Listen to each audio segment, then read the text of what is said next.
viewers, good morning students. You all are most welcome to my new class syllabus guidance. Today we are going to learn about quantum numbers. So let's start our class.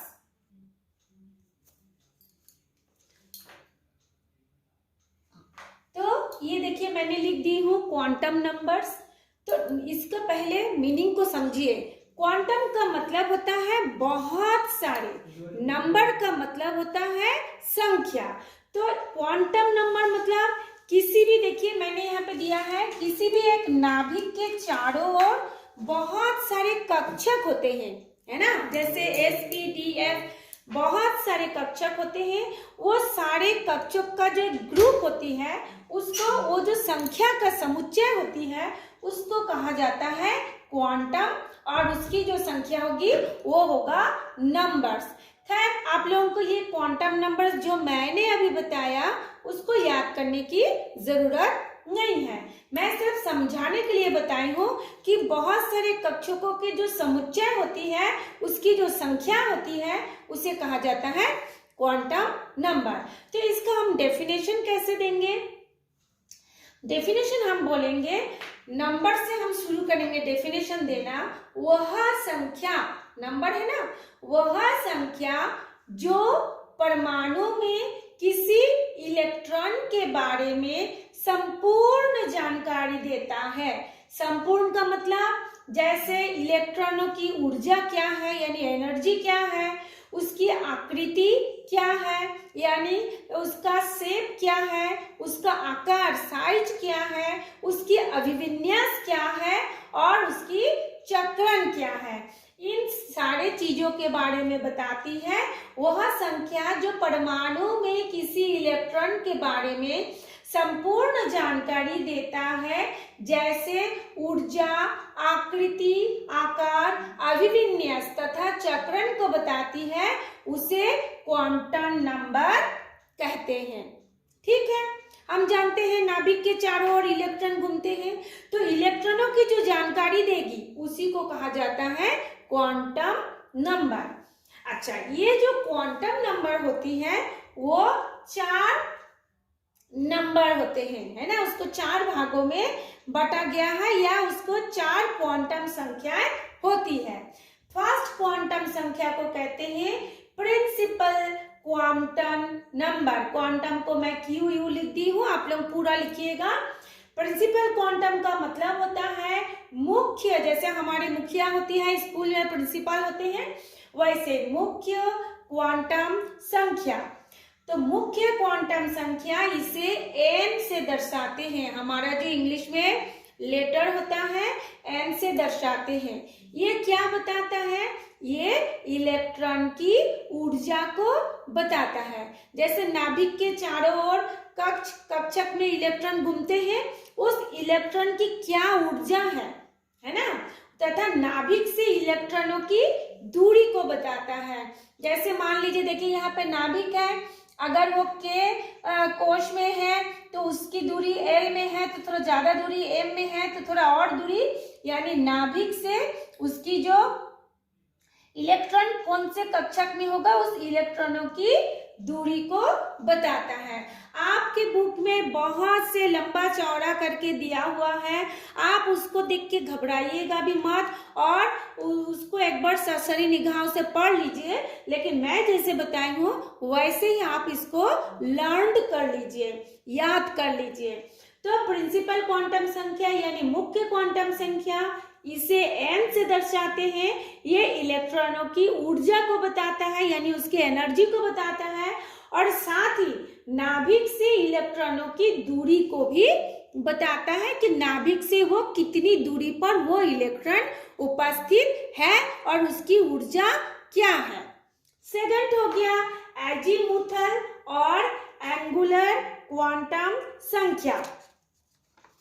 Azimuthal यानी द्विअंशी या कोणीय संवेग, है ना, द्विअंशी भी इसको कहते हैं या फिर कोणीय संवेग भी कहा जाता है। तो इसको किससे दर्शाते हैं? एल से दर्शाते हैं, एल से डिनोट करते हैं। एल का वैल्यू कितना होगा? एल का वैल्यू होगा एन पर निर्भर करेगा, यानी ये जो मुख्य क्वांटम संख्या जैसे यहाँ पे के बराबर 1, एल बराबर 2, एम बराबर 3 है ना, जैसे यहाँ पे मुख्य क्वांटम संख्या था उसके ऊपर डिपेंड करेगा ये एजीमुथल क्वांटम नंबर। तो इसका जो सूत्र होता है n-1, यानी ये जो मुख्य क्वांटम संख्या है उसमें से एक घटाएंगे से स्टार्ट होता है, अर्थात n=1 है तो l=n-1 बराबर उसका वैल्यू हम कैसे निकालेंगे? n-1 का मतलब यदि वो पहले कक्षा के में है तो n का वैल्यू क्या हो जाएगा? यहाँ पे 1, और उसमें से ये एक को घटाएंगे तो इसकी वैल्यू कितनी हो जाएगी? 0। यदि n का मान 1 है तो l का मान हो जाएगा 0। ये देखिए मैंने यहाँ पे लिख दिया है। यदि l का मान यहाँ पे 2 है, मान लीजिए वो जो आपका इलेक्ट्रॉन है वो दूसरे कक्ष में है, l में है, तो उसका वैल्यू हम कैसे निकालेंगे? यही वाले सूत्र से निकालेंगे, n-1। यदि n का वैल्यू 2 है, l का वैल्यू क्या हो जाएगा? जैसे 2 में से 1 को घटाएंगे है ना, तो कितना आ जाएगा? 1, तो उस समय उसकी वैल्यू क्या हो जाएगी? 0 हो जाएगी। ठीक है, और यदि n का वैल्यू ज्यादा है तो उसमें भी उसका वैल्यू फिर 0 से शुरू होगा। यदि n का वैल्यू 3 है तो l का वैल्यू कहाँ से शुरू होगा?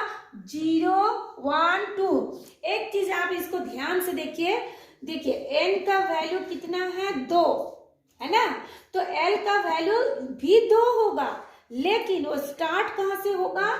0 और 1 होगा, है ना। ये देखिए मैंने इस चीज को अंडरलाइन कर दे रही हूँ, आप इस चीज को समझिए। L का मान n पर डिपेंड करता है, लेकिन L का जो नंबर शुरू होता है 0 से और n का नंबर शुरू होता है 1, 2, 3, 4 से। तो n यदि 2 है तो L का मान क्या होगा? 0, 1। यदि n बराबर 3 है तो L का मान होगा 0, 1, 2, है ना, खाली वो 0 से शुरू हो रहा है। अच्छा, ये फिर परमाणु के इलेक्ट्रॉन के बारे में क्या बताता है? ये इलेक्ट्रॉन कौन से उपकोष के, इसका जो उपकोष में उपस्थित है उस उपकोष के आकार के बारे में बताते हैं। जैसे मैंने लिखी है ना आकार, उपकोष का आकार कैसा है। जैसे मैंने आपको बताए थे पहले कक्षा पढ़ाई में कि उपकोष जो होता है वो कोई गोल होता है, कोई डंबल शेप में होता है, कोई डबल डंबल शेप में होता है, तो उसकी आकार के बारे में बताता है ये द्विअंशी क्वांटम नंबर या फिर एजीमुथल या कोणीय संवेग क्वांटम नंबर। अब आता है हमारा मैग्नेटिक क्वांटम नंबर। मैग्नेटिक का मतलब हम सब जानते हैं, चुंबक, जानते हैं कि नहीं? सब जानते हैं। तो ये क्वांटम नंबर में चुंबक का क्या काम, आपके मन में सवाल आ सकता है, तो मैं उसके बारे में बता रही हूँ। हम जानते हैं कोई भी चीज जब वो घूमता है या गतिशील अवस्था में रहता है तो उस पर कुछ मात्रा में आवेश आ जाता है नहीं।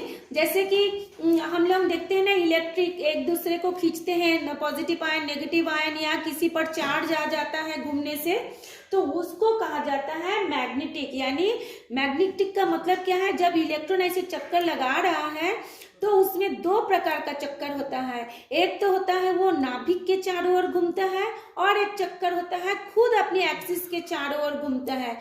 आपको पता होगा पृथ्वी में दो गति होती है, एक दैनिक गति और एक होता है वार्षिक गति।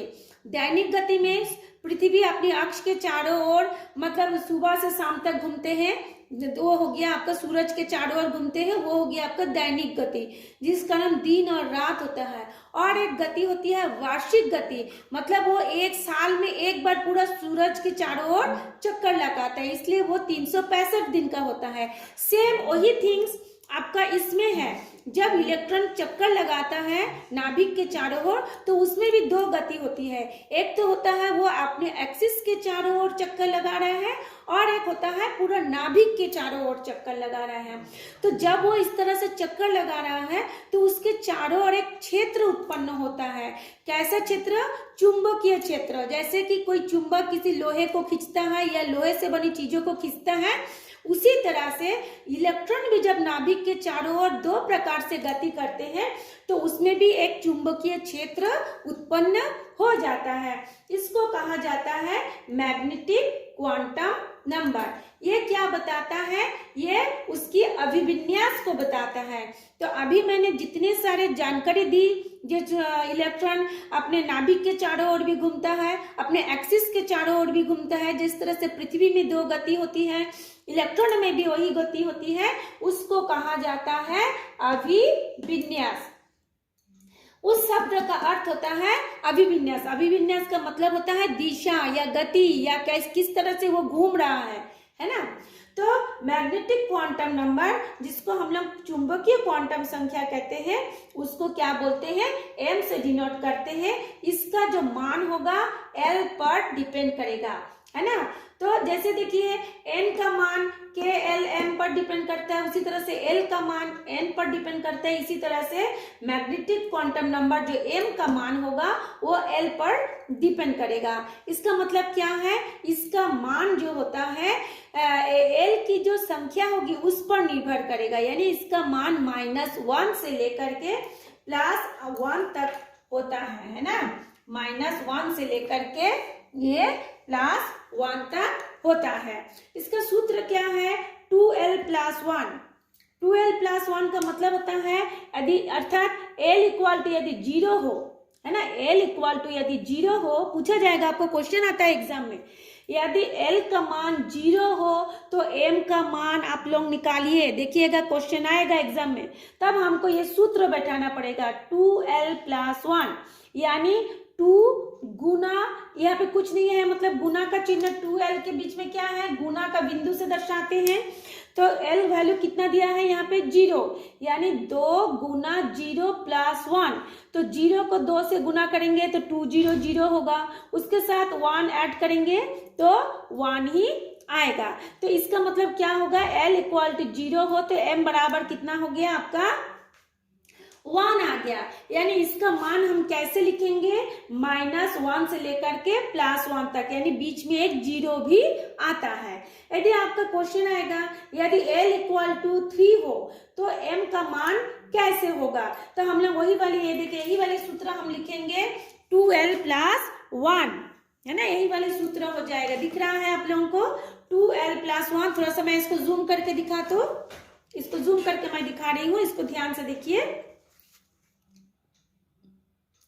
आप लोग थोड़ा सा वेट कीजिए, मैं थोड़ा सा जूम करके बता रही हूँ ताकि आप लोगों को समझने में आसान हो। थोड़ा सा देखते रहिए, मैं जूम करके बता रही हूँ। हाँ देखिए, आ रहा है थोड़ा सा।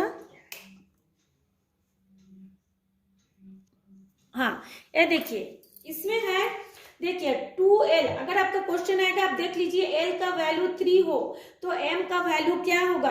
आप लोगों को कुछ घबराने की जरूरत नहीं, सीधा आप लोग क्या करेंगे, ये फॉर्मूला को लगाएंगे 2l+1, यानी l के जगह में आप क्या करेंगे? 3 बैठाएंगे। देखिए मैंने 3 बैठाया है, बीच में कुछ नहीं है, मतलब गुना का चिन्ह, तो 2 गुना 3, फिर ये क्या है? +1, तो 3 दूनी 6 और +1 तो क्या हो गया? 7, मैंने 3 दूनी 6 धन 1 तो कितना हो गया? 7। तो आपको उत्तर देना पड़ेगा, यदि l का वैल्यू 3 है तो m का वैल्यू हो जाएगा 7। फिर आपको उसको लिखना कैसे है? क्योंकि मैंने अभी आपको बताया है उसका वैल्यू -1 से लेकर के +1 तक जाएगा। यानी इसका मतलब क्या हो जाएगा? l का वैल्यू 3 है तो हम लोग -3 से लिखना शुरू करेंगे। कैसे लिखेंगे? देखिए मैंने लिखी हूँ -3, -2, -1, फिर -1 के बाद क्या आता है? 0, फिर इधर आ जाएगा +1 +2 +3, यानी अगर 3 है तो -3 से लेकर के +3 तक, अगर 2 आता है तो -2 लेकर के +2 तक, और इस तरह से हमारा लेफ्ट टू राइट बढ़ेगा, यानी -3 -2 -1 0 +1 +2 +3, या फिर अगर -2 हो तो 2 हो तो -2 -1 0 +1 +2, इस तरह से ये बढ़ते रहेगा। हमारा जो फोर्थ जो पॉइंट है वो हो जाएगा स्पिन क्वांटम नंबर। इसको मैं दिखा रही हूं। फोर्थ जो पॉइंट है वो है स्पिन क्वांटम नंबर। स्पिन का मतलब होता है चक्रण क्वांटम संख्या। चक्रण से आप सब कोई जानते हैं, गोल गोल घूमना, चक्कर लगाना, उसको बोलते हैं चक्रण। तो ये बताया गया है जब इलेक्ट्रॉन नाभिक के चारों ओर चक्कर लगाता है, तो मैंने अभी अभी आपको बताया 2 प्रकार का चक्कर लगाता है, एक अपने अक्ष के चारों ओर और एक नाभिक के चारों ओर, जिस तरह से पृथ्वी घूमता है। तो ये जो घूमना, इलेक्ट्रॉनों को जो घूमते हैं वो 2 प्रकार के चक्कर लगाते हैं। एक कभी कभी दाहिने तरफ चक्कर लगाते हैं, कभी कभी बाएं तरफ चक्कर लगाते हैं। हम लोग जैसे घड़ी में देखते हैं 12 से 1 से 2 इस तरह से जो घूमता है उसको बोलते हैं क्लॉकवाइज, यानी दायावर्त, है ना।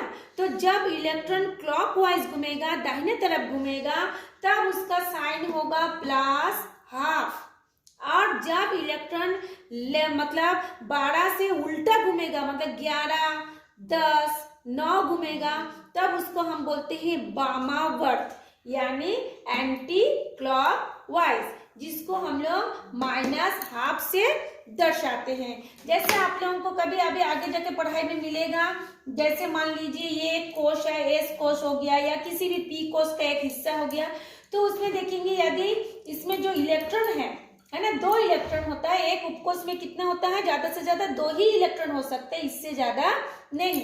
अगर इसमें 2 इलेक्ट्रॉन है तो एक इलेक्ट्रॉन का चक्रण जो होता है ऊपर की तरफ दिखा होगा, और दूसरे का जो होगा वो नीचे तरफ। इसका मतलब ये है, ये वाला जो हो जाएगा वो होगा +12, और नीचे वाला जो ऐसे दिखा रहा है वो हो जाएगा -12। इसका मतलब क्लॉकवाइज और एंटी क्लॉकवाइज। तो ये था आज हमारा पढ़ाई।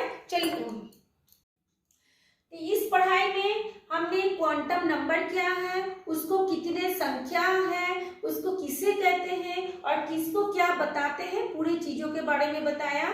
आशा करती हूँ आप लोगों को समझ में आ गया होगा। आपके बुक में बहुत से लंबा चौड़ा करके समझा के दिया हुआ है, जो कि आप लोग अभी नए 11th में पहुंचे हैं, वो आप लोगों को समझने में बहुत ज्यादा दिक्कत होगा। मैं अपनी तरफ से इसको बहुत सरल इजी करके बताने की कोशिश की हूँ। आशा करती हूँ आप लोगों को समझ में आया होगा, और अगर समझ में आ गया है या आप लोगों को पसंद आ गया है तो आप एक लाइक जरूर कीजिए, और अपने फ्रेंड को भी शेयर कीजिए, और जो फर्स्ट टाइम मेरे इस चैनल को देख रहे हैं वो इस चैनल को सब्सक्राइब कर लीजिए, ताकि मेरे जो वीडियो है आपको ऐसे ही घर बैठे मिल जाए, आपको ऑनलाइन क्लास के चक्कर में इधर उधर भागना ना पड़े। Thanks for watching me once again.